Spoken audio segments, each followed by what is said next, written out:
नमस्कार दोस्तों, welcome to direction study point. मैं हूं सौरभ शुक्ला। देखिए, इस वीडियो में हम जो आपका बीएसएससी इंटर लेवल है और बीएसएससी सीजीएल है, उन सभी परीक्षाओं के लिए एक अति महत्वपूर्ण टॉपिक लेकर आए जो कि है पंचायती राज। देखिए, आप चाहे बीएसएससी सीजीएल का देखिए, चाहे इंटर लेवल का सिलेबस देख लीजिए, उसमें पंचायती राज एक टॉपिक अलग से लिखा हुआ है। यानी कि आपके दोनों परीक्षाओं में 1 से 2 प्रश्न आपको जो है पंचायती राज व्यवस्था से देखने को ज़रूर मिलेंगे। इसलिए इस वीडियो में हम पूरा थ्योरी वाला पार्ट कवर करने वाले हैं। इसके बाद आपको जो है पंचायती राज से कोई भी एक्स्ट्रा टॉपिक जो है पढ़ने की ज़रूरत नहीं पड़ेगी। वीडियो को ज़रूर अंत तक देखिएगा। अगले वीडियो में हम आपको एमसीक्यू क्वेश्चन देंगे ताकि पूरा आपका जो टॉपिक कवर हो जाए। तो आइए शुरू करते हैं। पहले हम कुछ थ्योरी वाला पार्ट समझ लेते हैं। देखिए, पंचायती राज व्यवस्था का जो मूल उद्देश्य था ये क्या था कि विकास की प्रक्रिया में जन भागीदारी सुनिश्चित करना, यानी कि लोगों की भागीदारी बढ़ाने के लिए ही पंचायती राज व्यवस्था को जो है लाया गया था, जिससे लोकतांत्रिक जो है विकेंद्रीकरण को बढ़ावा जो है दिया जा सके। पहला क्या है, जन भागीदारी, दूसरा क्या है, लोकतांत्रिक विकेंद्रीकरण। ये दो बात हो गया इसका उद्देश्य। अगर हम इसकी ऐतिहासिक पृष्ठभूमि देखें तो लॉर्ड रिपन का 1882 का जो संकल्प है वो स्थानीय स्वशासन के लिए मैग्ना कार्टा की हैसियत रखता है। यानी कि लॉर्ड रिपन को ही जो है स्थानीय स्वशासन का जनक माना जाता है। तो लॉर्ड रिपन का आप नाम याद रखिए। एक इम्पॉर्टेंट पॉइंट क्या है, और पंचायती राज का शुभारंभ स्वतंत्र भारत में 2 अक्टूबर 1959 को भारत के प्रथम प्रधानमंत्री जवाहरलाल नेहरू के द्वारा राजस्थान के नागौर जिले में, यानी कि सबसे पहले पंचायती राज व्यवस्था 1959 में राजस्थान के नागौर जिले में जो है लागू किया गया। उसके बाद 11 अक्टूबर 1959 को आंध्र प्रदेश में जो है ये लागू किया गया। यानी कि पहला राज्य बनता है राजस्थान, दूसरा राज्य बनता है आंध्र प्रदेश। इसके अलावा अनुच्छेद जो 243 च है, इसके अनुसार पंचायत का सदस्य बनने के लिए न्यूनतम आयु कितनी होनी चाहिए, 21 वर्ष। देखिए, ये अभी हम डिटेल में पढ़ेंगे कि 243 ए से लेकर 243 ओ तक जो है आपका पूरा पंचायती राज व्यवस्था है, तो इसको भी हम देख लेंगे। तो सबसे इम्पोर्टेंट प्रश्न ये बनता है कि पंचायती राज व्यवस्था के सुधार के लिए कौन कौन सी समिति का गठन किया गया और किस किस समिति ने क्या क्या अनुशंसाएं अपनी दी थी। तो देखिए, सबसे जो पहली कमेटी थी वो थी बलवंत राय मेहता कमेटी। सबसे इम्पोर्टेंट है, जिसका गठन 1957 में किया गया, और इन्होंने जो है त्रिस्तरीय पंचायती राज व्यवस्था की अनुशंसा की। त्रिस्तरीय पंचायती राज व्यवस्था, ठीक है। तो भारत में पंचायती राज व्यवस्था का जो त्रिस्तरीय पंचायती राज व्यवस्था किसने अनुशंसा दिया, तो बलवंत राय मेहता कमेटी। इसके बाद आती है अशोक मेहता कमेटी 1977। उन्होंने द्विस्तरीय पंचायती राज व्यवस्था का जो है सुझाव दिया, यानी कि मंडल स्तर पर और जिला स्तर पर। इसके बाद जीवीके राय समिति आई 1985 में, 4 स्तरीय कमेटी की इन्होंने सिफारिश की, और एलएम सिंघवी कमेटी जिन्होंने संवैधानिक दर्जे की मांग की 1986 में आया। देखिए, अब डिटेल में थोड़ा देखते हैं, आइए। तो अगर हम दोबारा देखना चाहें तो स्थानीय स्वशासन का जनक किसे कहते हैं, लॉर्ड रिपन 1882।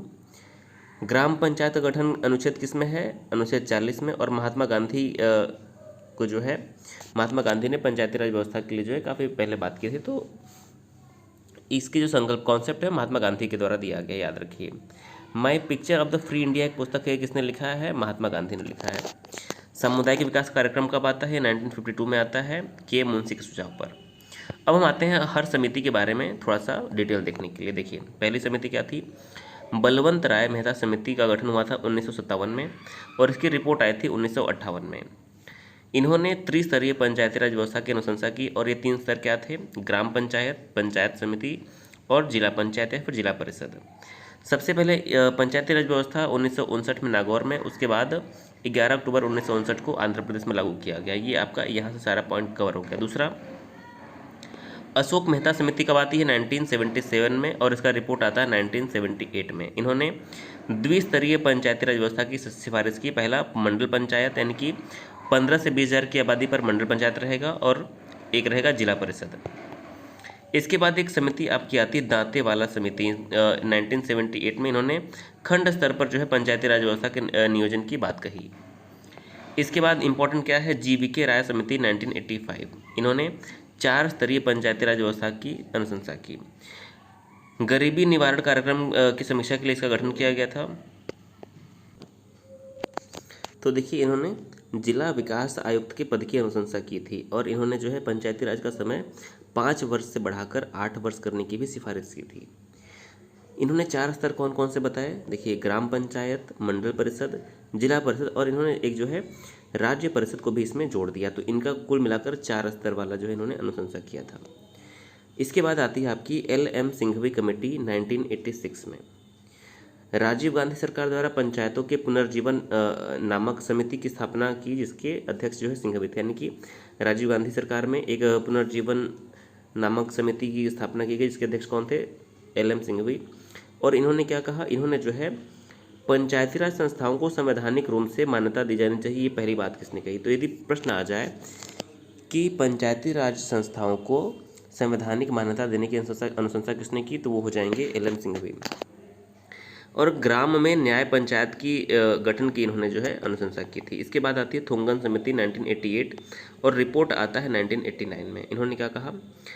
पंचायती राज को संवैधानिक आधार देने का इन्होंने समर्थन किया और इस समिति ने पंचायती राज को जो है राज्य का विषय नहीं माना था। ये भी याद रखिए, थोंगन समिति ने कहा इन्होंने जो है पंचायती राज को राज्य का विषय नहीं माना था। इसके बाद आपकी आती है गाडगिल समिति 1988। इन्होंने क्या कहा? इन्होंने कहा कि पंचायती राज को संवैधानिक दर्जा दिया जाए, कार्यकाल 5 वर्ष हो और SC ST व महिलाओं को इसमें आरक्षण दिया जाए। ये गाडगिल समिति ने जो है अनुशंसा दी। तो देखिए ये प्रमुख समितियां थी। इसके बाहर किसी भी समिति की से प्रश्न जो है आपका नहीं बनेगा।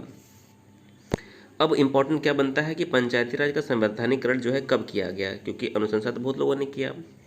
तो 73वां संविधान संशोधन 1992 में 24 अप्रैल 1993 से जो है, यानी कि एक 73वां संविधान संशोधन लाया गया 1992 में पंचायती राज व्यवस्था को संवैधानिक मान्यता देने के लिए। तो 24 अप्रैल 1993 को जो है प्रभावी हो गया और पंचायती राज दिवस इसीलिए हम मनाते हैं कब? 24 अप्रैल को पंचायती राज दिवस मनाते हैं। देखिए 24 अप्रैल को ही एक बड़ी घटना और घटी है। कौन सी घटना है जिसने संविधान के बारे में जो है एक बहुत बड़ा फैसला दिया था? आप उसको जो है कमेंट में ज़रूर बताएं। देखिए अब पंचायती राज व्यवस्था में क्या आया कि 73वां संविधान संशोधन 1992 के तहत जो है इसको संवैधानिक मान्यता दी गई। भाग 9 में जो है इसको रखा गया। अनुसूची कौन सी जोड़ी गई? 11वीं अनुसूची में। कुल विषय इसमें कितने हैं? 29 विषय हैं। भाग अगर हम 9 की बात करें तो 243A से लेकर 243O तक जो है आपका पंचायती राज है। कुल मिलाकर 16 अनुच्छेद इसमें आपके मिलेंगे। त्रिस्तरीय पंचायती की हमने बात कर ली कि ग्राम पंचायत होगा गांव स्तर पर, ब्लॉक स्तर पर पंचायत समिति और जिला स्तर पर जिला परिषद होगा। इसके अलावा जिन राज्यों की आबादी 20 लाख से कम है वहां पर 2 स्तर के पंचायती राज की स्थापना की जाएगी। ऐसी बात जो है इसमें की गई। ग्राम सभा के बारे में अनुच्छेद 243A में लिखा गया है और ग्राम सभा की बैठक वर्ष में 2 बार अनिवार्य है। कोरम पूरा करने के लिए 1/10 सदस्यों का होना अनिवार्य है, यानी कि 1/10 जितना भी होगा उसका 10%। नागालैंड, मेघालय और मिजोरम में पंचायती राज व्यवस्था नहीं है। कभी कभी प्रश्न आता है, 3-4 ऑप्शन रहता है कि इसमें किन राज्यों में पंचायती राज व्यवस्था नहीं है। तो याद रखिए नागालैंड, मेघालय और मिजोरम में, साथ ही साथ दिल्ली में भी पंचायती राज व्यवस्था नहीं है। तो नमेमी, नागालैंड, मेघालय, मिजोरम और दिल्ली, यहाँ पर पंचायती राज व्यवस्था नहीं है। देखिए 243 जो आर्टिकल है इसमें A से O तक पूरा पंचायती राज के बारे में दिया गया है। आइए देख लेते हैं एक बार, क्या पता थोड़ा सा अगर डिटेल में क्वेश्चन पूछा जाए तो यहाँ से क्वेश्चन बन सकता है। देखिए A में है पंचायतों का गठन, शॉर्टकट में समझिए। B में क्या है? ग्राम सभा का गठन, ठीक है। B से आप याद रख लिए, B से गठन करना, B से कोई चीज़ बनाना। C से हो जाएगी संरचना, ग्राम सभा की संरचना। D में क्या हो जाएगा? SC ST OBC और EWS का आरक्षण जो है D में है। E में कार्यकाल है, E में क्या है? कार्यकाल क्या होगा? 5 वर्ष। F में योग्यता यानी कि क्वालिफिकेशन। G में शक्ति क्या है? प्राधिकार, उत्तरदायित्व, ये सब क्या है आपका G में है। H में आपका टैक्स के बारे में है, टैक्सेशन कैसे किया जाएगा। I में क्या है? ये इंपॉर्टेंट है, I में वित्त आयोग 243 I जो है ये राज्य वित्त आयोग की बात है, राज्य वित्त आयोग। अब आप बताइए कि जो केंद्रीय वित्त आयोग है वो किस आर्टिकल में है, कमेंट करके बताइए आप। J में क्या है? पंचायत की लेखाओं की जांच करना। K में है चुनाव, देखिए ये इंपॉर्टेंट है। 243A में क्या है? चुनाव, यानी कि राज्य का चुनाव आयोग 243 के। और हमारे केंद्रीय स्तर पर चुनाव आयोग क्या होता है? 324, ये भी याद रखिए। L में होता है संघ राज्यों में लागू होना, नहीं किन किन संघ राज्यों में लागू होगा, ये दिल्ली में लागू नहीं है, ये याद रखिए। M का मतलब है कुछ क्षेत्रों में लागू न होना, जैसे कि दिल्ली, नागालैंड, मेघालय, मिजोरम, यहाँ पर ये लागू नहीं है। N का मतलब विद्यमान विधियों व पंचायतों का बना रहना। O में है निर्वाचन संबंधी मामलों में न्यायालय के हस्तक्षेप का वर्णन जो है ओ में किया गया है। तो देखिए यहाँ पर आपका पंचायती राज से संबंधित कुछ महत्वपूर्ण जो है आपने सारी बात देख ली। अगले वीडियो में हम इसके MCQ क्वेश्चन कर लेंगे ताकि यहाँ से बनने वाले सारे प्रश्न आपके कवर हो जाए। वीडियो कैसा लगा ज़रूर बताइएगा। वीडियो अपने दोस्तों के साथ ज़रूर शेयर करिए। वीडियो देखने के लिए बहुत बहुत धन्यवाद।